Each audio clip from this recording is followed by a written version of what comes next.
Hello friends, welcome to शिक्षक prep. तो friends, BPSC TRE 3.0 से रिलेटेड एक और आपका नोटिस जारी हुआ है। रिजल्ट को लेकर ये नोटिस आपका जारी हुआ है। यहाँ से ये कंफर्म होता है कि आपका रिजल्ट कब आ रहा है। साथ ही साथ फ्रेंड्स, ओएमआर शीट अगेन यानी कि दोबारा से किस दिन जारी होगी। साथ ही साथ कौन कौन अभ्यर्थी ऐसे हैं जो बाहर हो गए हैं। जी हाँ, ऐसी भी एक अपडेट आई है कि कुछ अभ्यर्थी जो हैं बाहर हुए हैं। इसको लेकर हम बात करेंगे। साथ ही साथ फ्रेंड्स, यहाँ पर डोमिसाइल लागू बड़ी अपडेट, सारी चीज़ों को हम एक एक करके डिटेल से समझेंगे। साथ ही साथ यहाँ पर आप देख सकते हैं डॉक्यूमेंट वेरिफिकेशन रिजल्ट से पहले। जी हाँ, इससे ऐसा होगा कि जिन स्टूडेंट्स के डॉक्यूमेंट्स कंप्लीट नहीं बने हैं वो पहले ही वहाँ से छंट जाएंगे। ठीक है, तो चलिए जो भी चीज़ें निकल कर सामने आई हैं उनको हम एक बार डिटेल में समझते हैं, वन बाय वन। बने रहिएगा फ्रेंड्स वीडियो में एंड तक, ताकि आपको सारी इन्फॉर्मेशन अच्छे से समझ में आए। तो सबसे पहले ये अपडेट आप देख सकते हैं फ्रेंड्स, टीआरई 3.0 का रिजल्ट 31 अगस्त तक शिक्षा विभाग पटना। ये कह रहे हैं कि जो टीआरई 3 का रिजल्ट है वो 31 अगस्त तक आ जाएगा। लेकिन फ्रेंड्स, ऐसा पॉसिबल लग नहीं रहा है। अभी हम डिटेल में देखेंगे इसको। पहले यहाँ पर देखिए इन्होंने क्या कहा है कि बिहार लोक सेवा आयोग को शिक्षा विभाग की मंजूरी मिल गई है, जो कि बिल्कुल सही बात है, और जिसके तहत रिजल्ट पर कार्य 22 अगस्त से शुरू हो जाएगा। रिजल्ट को शिक्षा विभाग के आदेश पर 31 अगस्त को जारी करने की कवायद तेज कर दी गई है। टीआरई 3.0 की परीक्षा जुलाई माह में हो चुकी। अब आंसर की 25 तक और 31 तक रिजल्ट जारी हेतु आयोग ने कार्य को गति दे दी है। अब ये कह रहे हैं कि आपका जो आंसर की है वो 25 अगस्त तक और जो रिजल्ट है वो 31 अगस्त तक आपको देखने को मिल जाएगा। लेकिन फ्रेंड्स, आप लोग खुद सोचिए, अभी ये पॉसिबल नहीं लग रहा है। रीज़न क्या है? रीज़न ये है कि अभी आप जानते हैं आप लोगों की जो ओएमआर शीट आई थी, बहुत सारे लोगों की उसी में मिस्टेक थी। तो इसको लेकर अभी ये होगा कि आपकी जो ओएमआर शीट है वो दोबारा से जारी होगी। उसके बाद देखिए आपकी आंसर की जारी होगी। ठीक है, उसके बाद आप अपनी ओएमआर और आंसर की से मैच करेंगे क्वेश्चंस को। उसके बाद क्वेश्चन चैलेंज होंगे। उसके बाद दूसरी आंसर की आएगी जो कि फाइनल होगी, और उसके बाद आपका रिजल्ट बनेगा। तो आप लोग सोच सकते हैं अभी बहुत सारे स्टेप्स हैं और एक भी स्टेप कंप्लीट नहीं हुआ है। एक ही बार इन्होंने ओएमआर शीट दी जिसमें कि गड़बड़ी सामने आ गई, तो दोबारा से आपका पूरा प्रोसेस होने में टाइम लगेगा फ्रेंड्स। और ये कह रहे हैं कि 31 अगस्त तक हम दे देंगे। तो देखते हैं क्या चीज़ होती है, क्योंकि आप जानते हैं अब एंड ऑफ अगस्त स्टार्ट हो चुका है और अभी तक ना ही ओएमआर से रिलेटेड कोई अपडेट है, ना ही आपकी आंसर की आई है। और जब तक वो नहीं होता है तो क्वेश्चन चैलेंज का मौका नहीं मिलेगा, और जब तक ये सब नहीं होता है तो आपका रिजल्ट नहीं आ सकता है ना। तो टाइम थोड़ा सा लगेगा। या तो 31 अगस्त तक ये आपका रिजल्ट बना देंगे, या फिर हो सकता है सितंबर फर्स्ट वीक तक भी ये प्रोसेस आपका चल सकता है। इसलिए अभी कुछ नहीं कहा जा सकता कि ये कब तक चलेगा एग्जैक्टली। बाकी जो भी ऑफिशियल इन्फॉर्मेशन आएंगी आपको बता दिया जाएगा। इसलिए चैनल के साथ ज़रूर जुड़े रहिएगा फ्रेंड्स, ताकि हर एक अपडेट आपको टाइम से मिलता रहे।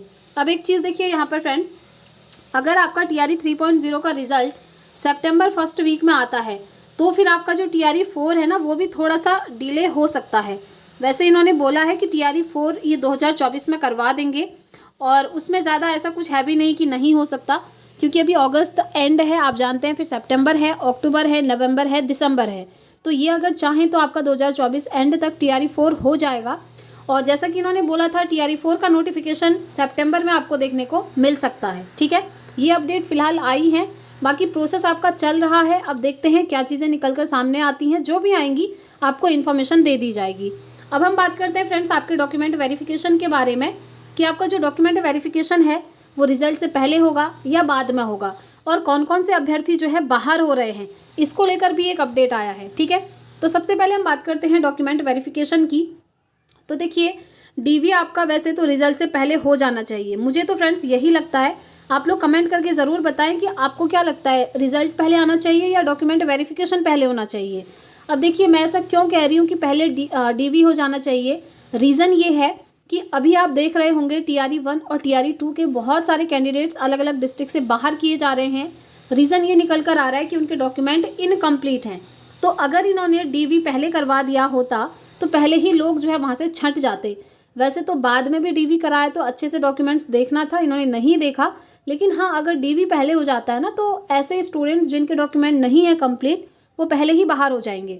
उसके बाद आपका रिजल्ट बनेगा तो फिर उन स्टूडेंट्स को फ़ायदा होगा जिनके मार्क्स 1-2 कम हो रहे होंगे, मतलब उन बच्चों को भी जो है वहाँ पर अपॉर्चुनिटी मिल जाएगी जिनको नहीं मिल रही होगी डॉक्यूमेंट वेरिफिकेशन से। ठीक है, तो चलिए मैं आपको एक अपडेट दिखाती हूँ। सबसे पहले देखिए यहाँ पर बीपीएससी पहले और दूसरे चरण में नियुक्त शिक्षकों का मामला, यहाँ पर अभी भी क्या हो रहा है देखिए, दूसरे राज्यों के शिक्षकों का 3 दिन में दे रिकॉर्ड। अब देखिए हर दिन एक एक अपडेट आती है कि अदर स्टेट वाले इनको बाहर किया गया है, किसी के सीटेट में 90 से कम मार्क्स हैं तो कोई एस्टेट में 75 नहीं लाया है, किसी का सब्जेक्ट कॉम्बिनेशन सही नहीं बैठ रहा है, तो बहुत सारे रीज़न हैं।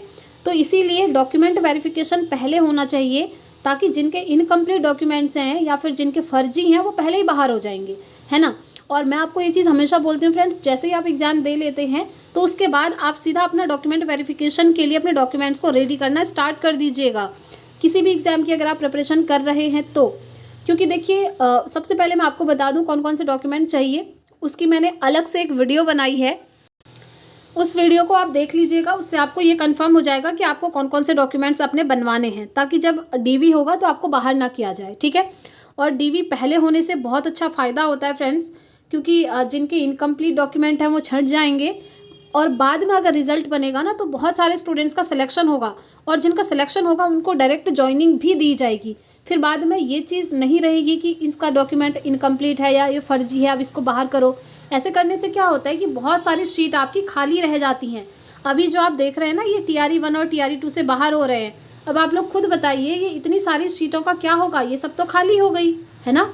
और यही खाली सीटें फिर आपकी TRE 3 TRE 4 में ऐसे आती हैं। तो इससे बेटर है एक बार में जितनी वैकेंसीज आती हैं, जैसे अभी 87,000 के आसपास वैकेंसीज आई हैं, तो अगर पहले डीवी हो जाता है तो अच्छी बात है। फिर जो रिजल्ट बनेगा वो फाइनल उन्हीं बच्चों का बनेगा जिनको ज्वाइनिंग दी जानी है, और इस तरीके से 87,000 सारी वैकेंसी आपकी फुलफिल हो जाएंगी, है ना। और अगर डोमिसाइल की हम बात करें तो डोमिसाइल को लेकर आप लोगों के बहुत सारे कमेंट्स आ रहे थे। तो देखिए फ्रेंड्स, डोमिसाइल अभी तक लागू नहीं हुआ है, लेकिन स्टूडेंट्स का धरना प्रदर्शन कंटिन्यू है। आप देख रहे होंगे बहुत सारे लोगों ने आंदोलन भी किया था कि डोमिसाइल लागू किया जाए ताकि बिहार के बच्चों को अपॉर्चुनिटी मिल सके। अदरवाइज बाहर के स्टूडेंट्स जो है यहाँ पर ज़्यादा सीट जो है ले रहे हैं, ये कहना है। तो आप लोग कमेंट करके बताएं कि आप क्या चाहते हैं, डोमिसाइल लागू होना चाहिए या फिर नहीं होना चाहिए।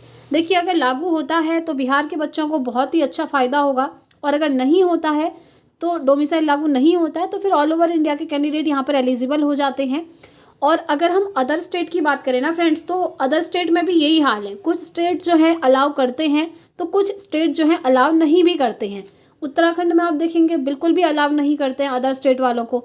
ऐसे बहुत सारे स्टेट्स हैं, ठीक है। तो ये अपडेट है। और आगे देखिए इसमें क्या है, ये जो TRE 1 और TRE 2 का मामला फिर से सामने आया है। बीपीएससी से नियुक्त सूबे के से बाहर के शिक्षकों की खोज हो रही है।